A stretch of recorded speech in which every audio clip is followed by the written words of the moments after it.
Amis des plantes, amis de la nature, bonjour et bienvenue dans cette nouvelle vidéo. Une vidéo consacrée à une petite fleur de printemps, une précoce, j'ai nommé la violette, Viola odorata de la famille des violacées. Alors on la trouve principalement dans les sous-bois, le long des talus, dans des endroits plutôt humides et à l'ombre, comme ici. Ici, elle tapisse carrément tout le sous-bois, toute la forêt, il y en a absolument partout. Cette fleur, vous la connaissez très bien.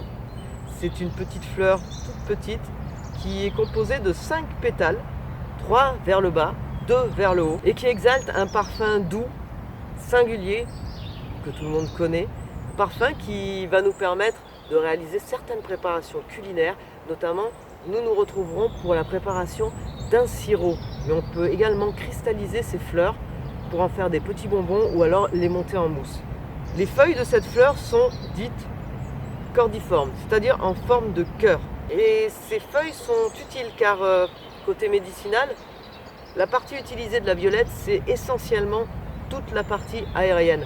On pourrait se servir des racines, mais à haute dose, ces racines sont vomitives, donc c'est pas la principale partie de la plante dont on se servira. Ces propriétés médicinales sont liées à la présence de mucilage. Les mucilages sont des molécules adoucissantes, émollientes, qui vont permettre dans les épisodes de rhume, notamment de bronchite, d'apaiser une toux ou encore de faciliter l'expectoration. Alors c'est bien sûr, on ne prendra pas qu'une infusion de violette pour cela, on prendra cette plante en mélange avec d'autres plantes comme par exemple le coquelicot, le tussilage pour ce qui est de la toux ou encore l'eucalyptus ou le lierre terrestre pour ce qui est de l'expectoration. Voilà donc pour cette plante du système ORL, une plante également que l'on peut mettre dans nos cuisines pour des petites douceurs et surtout une fleur que les enfants aiment particulièrement cueillir pour faire des bouquets printaniers à leur maman. Cette fleur est également synonyme de timidité et de fidélité en amour. Il est dit qu'autrefois, lorsqu'un homme plutôt timide voulait déclarer sa flamme à une femme, il lui offrait un bouquet de violettes. Voilà.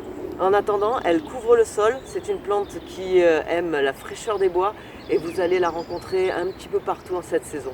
Je vous retrouve très bientôt. Likez-nous, partagez-nous. La saison commence. Il va y avoir plein de plantes, plein de fleurs sur Terre d'Avalon. Suivez-nous et je vous dis à très bientôt.